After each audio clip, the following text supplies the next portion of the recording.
In this video, we are going to discuss rheumatoid arthritis, a chronic progressive autoimmune disease होती है जो कि inflammation कर रही होती है, जिसमें हमारे पास जॉइंट की इन्फ्लेमेशन होती है और पेनफुल डिफॉर्मिटीज़ आ रही होती है, जिसकी वजह से क्या हो रही होती है, इमोबिलिटी आ रही होती है।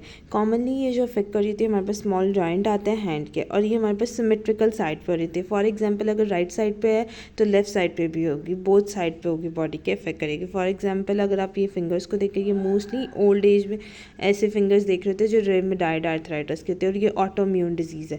ऑटोम्यून डिजीज़ वो वाली डिजीज़ होती है जिसमें हमारी बॉडी जो होती है, हमारी बॉडी के सेल अगेंस्ट ही अपनी बॉडी के एंटीजन बना रहे होते हैं, एंटीबॉडीज़ बना रहे होते हैं, और वो ज़्यादा हमारे पास क्रॉनिक कंडीशन आ रही होती है, वो ज़्यादा हमारे पास ख़तरनाक अलामत के तौर पर भी शो हो रही होती है, क्योंकि हमारी बॉडी खुद कर रही है, अगेंस्ट कर रही है। तो दूसरी बात हमारे पास आ रही होती है फटीग, ये कर रही होती है, जॉइंट की पेन इसमें हो रही होती है, जॉइंट की स्वेलिंग हो रही होती है, रेडनेस हो रही होती है, वार्म होती है, जॉइंट टेंडरनेस हो रही होती है, जिसकी वजह से रेंज ऑफ मोशन जो है वो कम हो जाएगी, नॉर्मल रेंज ऑफ मोशन नहीं होगी।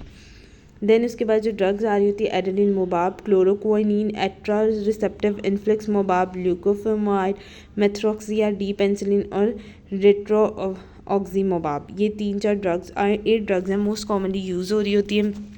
इनके एक्शन भी देख लेते हैं। सबसे पहले हमारे पास आता है mechanism of disease modifying anti rheumatic agent, DMARDs slowly course of disease होता है, जिसमें इंड्यूस हो रही थी remission and prevent further destruction of joint and involve tissue.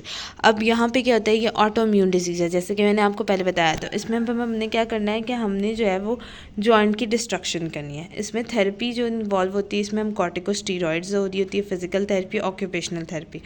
अब बॉडी नेचुरली तौर पे जो है वो जॉइंट डिस्ट्रक्ट हो रहा है, डिस्ट्रक्शन उसमें हो रही है, तो हमने उसको रिड्यूस करना है। हम ख़त्म तो कर नहीं सकते, इसका फुली ट्रीटमेंट नहीं होता, इसको ख़त्म नहीं कर सकते, लेकिन इसको रिड्यूस कर सकते हैं, जिसकी वजह से फंक्शन, मोबिलिटी आए और नॉर्मल फंक्शन की तरफ जा सके इंसान, वो कर सकते हैं। इसमें थेरेपीज़ जो आ रही होती है, इसमें एनसेड्स यूज़ कर रहे होते हैं, पेन किलर्स जो हमारे पास आ रही होती है, कॉर्टिकोस्टेरॉइड्स दे रहे होते हैं, फिजिकल थेरेपी, ऑक्यूपेशनल थेरेपी आ रही होती है, जो कि इस डिज़ीज़ की प्रोग्रेशन को कम कर देती है, और तब ये ज़्यादा अच्छे से ठीक हो सकती है अगर अर्ली स्टेज में हमें पता लग जाए।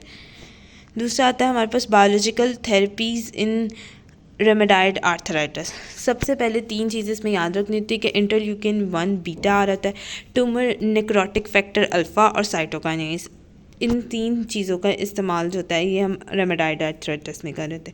क्यों कर रहे होते हैं? ये स्टिमुलेट कर रहे थे सिनोवियल सेल की प्रोलिफिकेशन और सिंथेसिस करा कोलेजन, जो कि दे रखें पहले डिग्रेड हुआ था कोलेजन, वहाँ पे कार्टिलेज डिग्रेड थे, तो वहाँ पे सिंथेसिस हो रही है सिनोवियल की भी और कोलेजन की भी साथ साथ हो रही है, जो बोन की रीअब्जॉर्प्शन कर रहा है और इनहिबिट कर रहा है प्रोटोग्लाइकॉन्स की सिंथेसिस से। प्रोटोग्लाइकॉन्स की सिंथेसिस कम हो रही है और बोन की रीअब्जॉर्प्शन ज़्यादा हो रही है। अब TNF इनहिबिटर्स जो आते हैं, एडेलिन मोबाब, सेट्रोलोजोमोबाब, एट्रस रिसेप्टिव ग्लूकोमोबाब और इन्फ्लेक्स मोबाब, ये डिक्रीज करी थी साइंस ऑफ रेमेडाइड आर्थराइटिस और रिड्यूस करिए प्रोग्रेसेस ऑफ स्ट्रक्चर डैमेज और इम्प्रूव करिए फिजिकल फंक्शन। TNF इनहिबिटर्स आपने याद रखने 4-5, और इसके साइंस क्या होता है कि ये प्रोग्रेशन को कम करिए और साथ ही साथ फिजिकल फंक्शन को भी इम्प्रूव करिए। 2 वीक की थेरेपी, हम कहते हैं कि ये मेडिसिन आपने 2 हफ्ते खानी है। इसके साथ TNF इनहिबिटर के साथ मेथ्रोट्रॉक्सिस हम दे रहे होते हैं, स्टैंडर्ड थेरेपी हमें ये मोस्ट कॉमनली दे रहे होते हैं ताकि इन्फेक्शन जो होता है, लेकिन अगर ये दोनों दे रहे होते हैं तो इसमें इन्फेक्शन का और TB और सेप्सिस के चांसेस जो होते हैं वो बढ़ जाते हैं, लेकिन TNF इनहिबिटर के साथ मेथ्रोक्सिस ज़रूर दे रहे होते हैं। क्यों हम दे रहे होते हैं? क्योंकि ये bind specifically human TNF neutralize the cytokines use in the combination of methotrexate, not indicated for the user alone because monotherapy allow the body to develop anti infliximab antibody reducing the efficiency. और जब हम दे रहे होते हैं ना हमारे पास influx मोबाब, तो हमारी अपनी बॉडी जो होती है ना इसके खिलाफ एंटीबॉडीज़ बना देती है, जिसकी वजह से उसका एक्शन कम हो जाता है। इसकी वजह से हम मेथ्रोट्रेक्सेट दे रहे होते हैं। हमने शुरू में पढ़ा कि एनसेड्स के साथ हमने कोई भी कॉर्टिकोस्टेरॉइड्स देने हैं। इसकी इंडिकेशन आते हैं प्लॉक, सोरेटिक आर्थराइटिस, अल्सरेशन वगैरह, ये कॉमनली कॉज हो रहा होता है। अब यहाँ पे एडवर्स इफेक्ट क्या हो रहे हैं कि फ़ीवर हो रहा होता है, निमोनिया, ल्यूकोपीनिया हो रहा होता है, ल्यूकोसाइट का नंबर बढ़ा, न्यूट्रोफिल्स का, ऑल दो ब्लड का सेल्स के नंबर्स बन रहे हैं, पिनोसाइटोपिनिया, थ्रोम्बोसाइट्स का, प्लेटलेट्स मतलब बन रहे हैं, लिम्फोमिया, लिम्फ्स का एडीमा या कैंसर हो रहा है। फिर इसके मोड ऑफ एक्शन आ जाता है एडेलिन मोबाब। एडेलिन मोबाब क्या करती है? वो भी बाइंड करती है TNF-A रिसेप्टर के साथ और उसकी एक्टिविटी के साथ इंटरफेयर करेगी। ये हमारे पास मॉडरेट और सवेयर जब हमारे पास आ जाता है ना, मॉडरेट से सवेयर की तरफ रेमेडाइड आर्थराइटिस जा रहे हैं, तब एडेलिन मोबाब हम यूज़ कर देते हैं। ये मोनोथेरेपी के लिए मोस्टली हम दे भी देते हैं, लेकिन इसके साथ भी मेथोट्रेक्सेट दे रहे होते हैं।